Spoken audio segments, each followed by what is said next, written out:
fear is a liar. It tells us stories that are not true, which then moves us into actions that keep us stuck.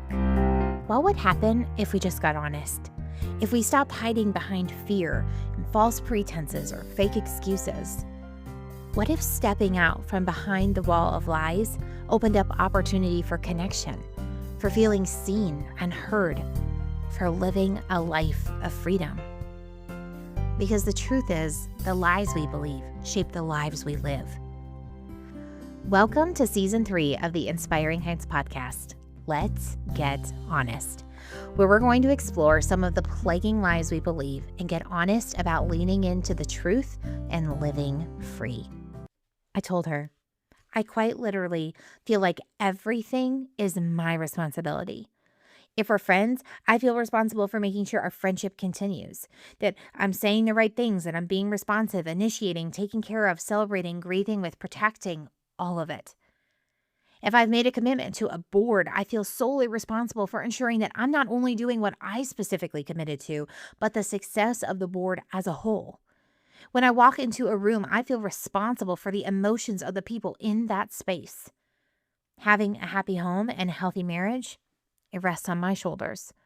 It feels like life rises and falls by my ability to hold it together. This pressure manifests itself in our lives in a variety of ways. Sometimes it looks like clarity to be able to actually say it out loud. But other times it looks like striving or ramrodding through life and knocking over anyone who dares to get in our way, or building tall walls around our heart because the burnout makes us feel like the fire is coming directly for us. So what's true in all that? Is it actually our responsibility? Are we wrong when we feel like we just can't take it anymore? Will it actually fall apart if we don't step in?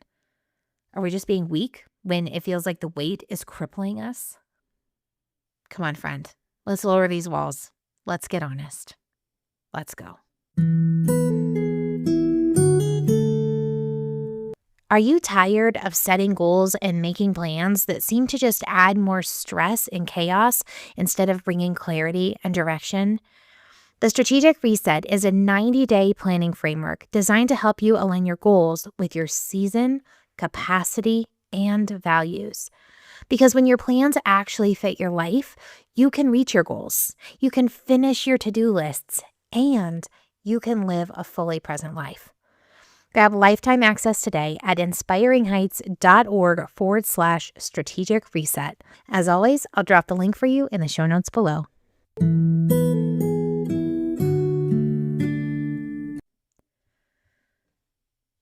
There's so much to unpack in this topic, but for today, we're going to focus on three main things: healthy responsibility, our nervous systems, and changing our lens with control.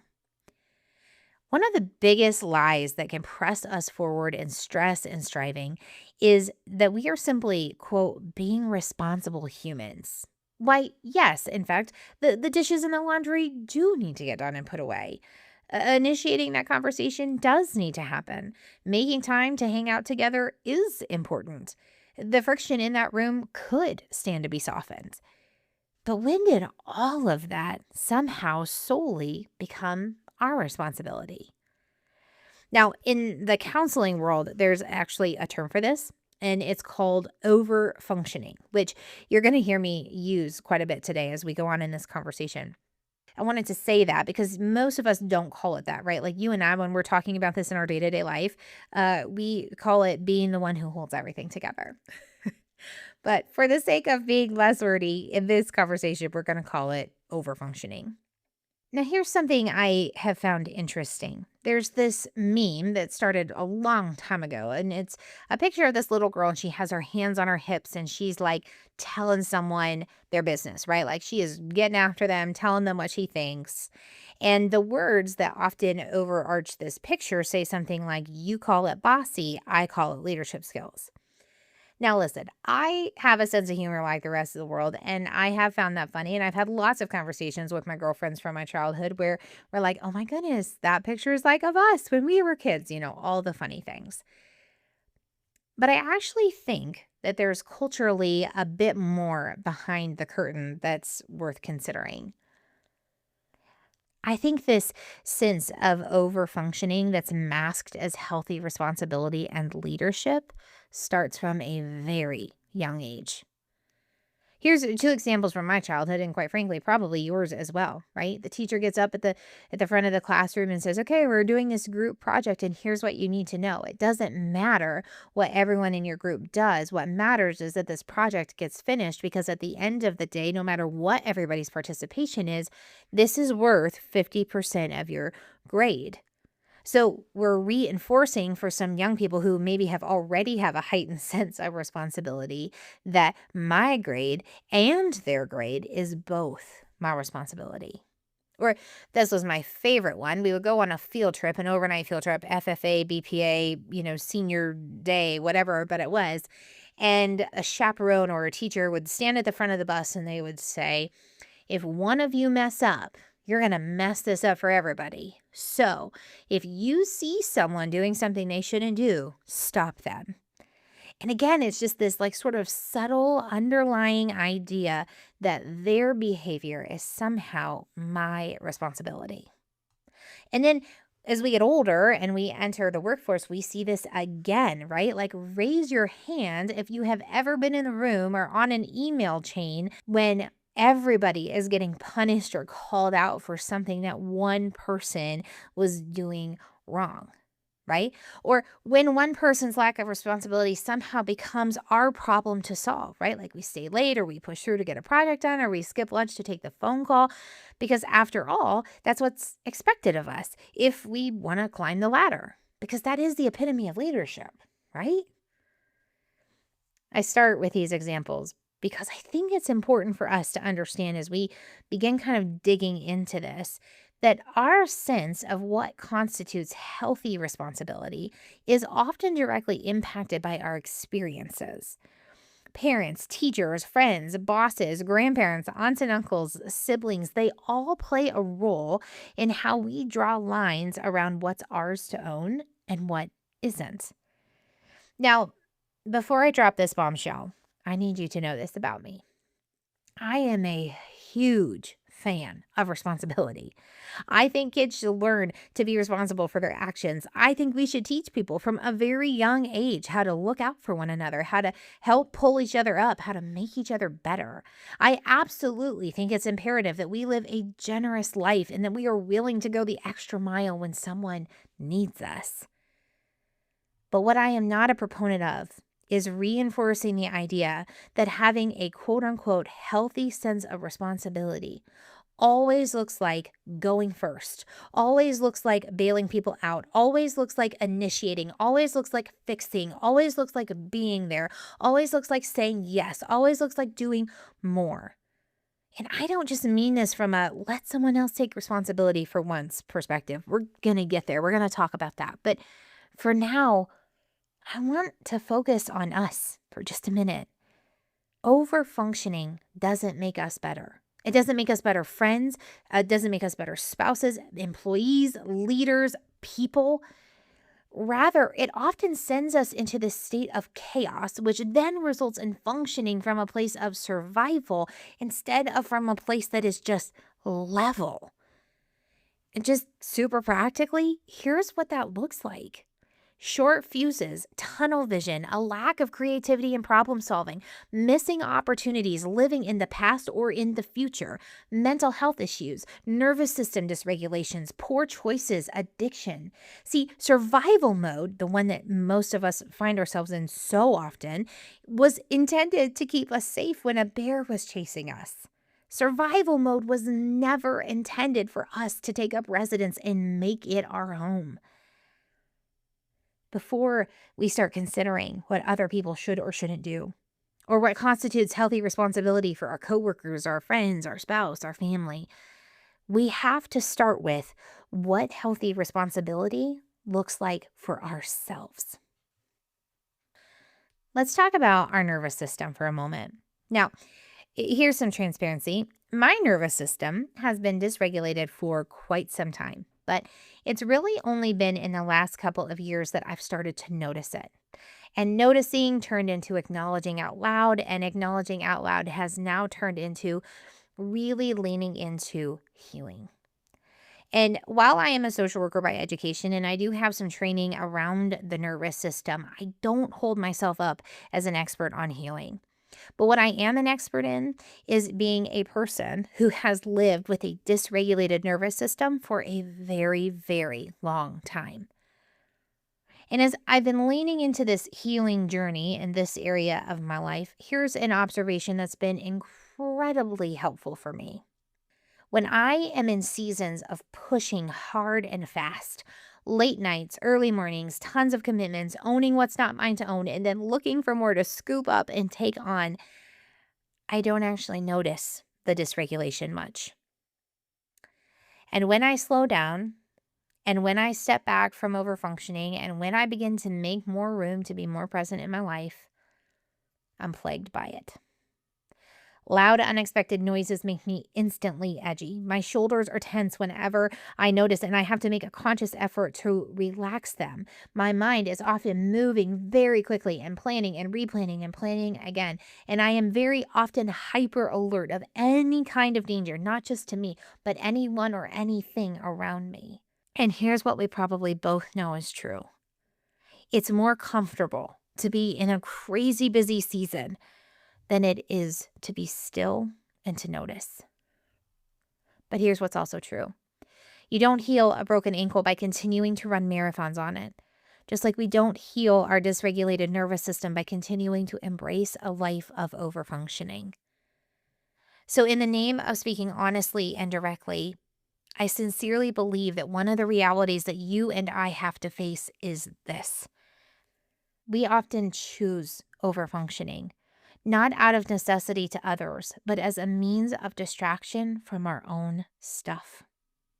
Fear is a liar. It tells us stories that are not true, which then moves us into actions that keep us stuck. Now let's talk about the way we view control. I've noticed something in the past couple of years that I've honestly never really observed before. So people who know me often refer to me as quote unquote controlling. And I don't mean that in a like mean, like, oh my goodness, she's terrible, controlling kind of way. I mean that in a like, oh, Vanessa, she's type A. She likes a plan. She always has a list for that kind of way. Now, here's the thing. There's always been a lot of funny words about my controlling nature swirling around. It comes with the territory of being type A. But as I've thought more about this idea of over responsibility for everyone and everything in my life, it stopped really being quite so quippy and has started to become more enlightening. Like, why do I feel the need to always be alert in everyone's conversation to ensure that there's no misunderstanding and no hurt feelings? Why are my parting words with my husband often something like, be careful or stay safe? Why do I volunteer for every task on the board I sit on, even when I know before the conversation even comes up that I'm on the verge of being overcommitted as it is? The answer can be summarized in one word: fear. Fear of people being angry, fear of people being uncomfortable, fear of people getting hurt, fear of people thinking that we're lazy, fear of everything falling apart when we took an oath to keep it together. Fear. And fear is a powerful emotion. Powerful because it generally moves us into a different state. Think fight, flight, or freeze. And powerful also because it often masks itself by something else. So when our coworker is telling us that they're going to take a week off before a big project proposal is due just to hang out with their family, and we respond with instant rage about how irresponsible and inconsiderate they are, fear of failure is sitting behind that anger. And when we're sitting with a committee and the 10th delegated task of the meeting comes up and we raise our hand for the 8th time with a nervous little laugh and something like, oh, no, really, this is totally fine. I can do this, no problem. That show of kindness is a mask for fear of the task either not getting done at all, not getting done the way we wanted to, or people, for some reason, thinking that we're, slacking on our duties. You know that song, Fear is a Liar? I can't get it out of my head because the words are so true. Do you ever wish there was a natural, science-backed way to ease aches, boost your mood, and even support healthier skin? I felt the same way until a friend introduced me to LumiBox. Not too long ago, I was venting about long-time ankle pain to one of my girlfriends, and she encouraged me to check out LumiBox, a red light therapy device. She brought it with her for a girls' weekend because this is what it's like to be in your 30s, my friends. I gave it a whirl, and after just a couple of days, I can honestly tell you I was sold. That was the beginning of my journey with this incredible tool for holistic health. Now, LumiBox is a Kaiser family favorite. We use it for everything from soothing aches and eczema to giving our mood a gentle lift on tough days. Here's the deal. LumiBox harnesses the power of red light and near-infrared wavelengths to promote healing deep beneath the skin. Backed by science and loved by so many, it's a simple, natural way to support your mind and body. And for a short time only, LumiBox is offering my listeners an exclusive $260 discount. Just visit LumiBox.com and use the coupon code INSPIRINGHEIGHTS at checkout. Don't wait, this could be your next step towards holistic health. I'll put the link and the coupon code in the show notes.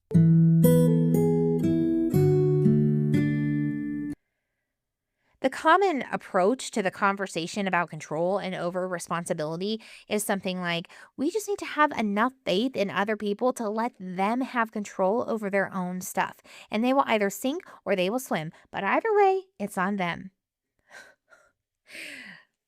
Sis, listen. I mean this with the utmost respect, but can we just agree that if that statement were helpful in any sort of meaningful way, none of us would be caught in the trap of overfunctioning? Yes and amen. Okay, the thing is, that statement is true. It's not a false statement, but it lacks real resolution. It makes it seem as if our overfunctioning is caught up solely in not letting other people just handle what they need to handle, and that is false. What's true is that fear keeps us stuck in the boat that we'll call control.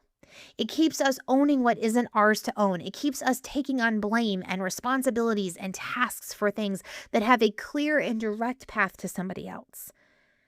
Releasing control isn't about having faith in other people's ability to see it through and then simply letting them own the consequences if they don't. Releasing control is about dealing with our own fear, uncovering what it is, validating it, regulating with it, and then choosing a different path forward. But much like regulating our nervous system, engaging with fear in this way means we have to get off the boat, the one we like to call home. We have to jump into the cold water, and then we gotta swim. As we wrap up this conversation, if you don't remember anything else, I hope you will remember this. The sense that life as we know it rides or dies on our shoulder, it's a lie. It is a lie. It's fear dressed up fancy as responsibility and leadership or high capacity. And breaking free from it doesn't start with placing responsibility on other people. It doesn't begin by releasing control and having blind faith that things will happen without you. The first step towards healing is introspection. What's yours to own? What is your honest responsibility? How's your nervous system? Are you running from healing because the unhealth is more comfortable right now? What are you afraid of? And that's a wrap. Thanks so much for tuning in today. Do you have questions, comments, or insights on today's content? I would love to hear from you. You can DM me on Facebook or Instagram, or head over to our website, inspiringheights.org, and click on the Contact Us form. I will link all those locations here in the show notes. P.S. If you haven't already, I would love for you to leave a 5-star rating and a quick review of the podcast. This helps get our content in the hands of new listeners. Don't forget to sign up for the newsletter and follow us on social media for rhythmic doses of inspiration. All right, friends, take a deep breath and be inspired where your feet are. Bye for now.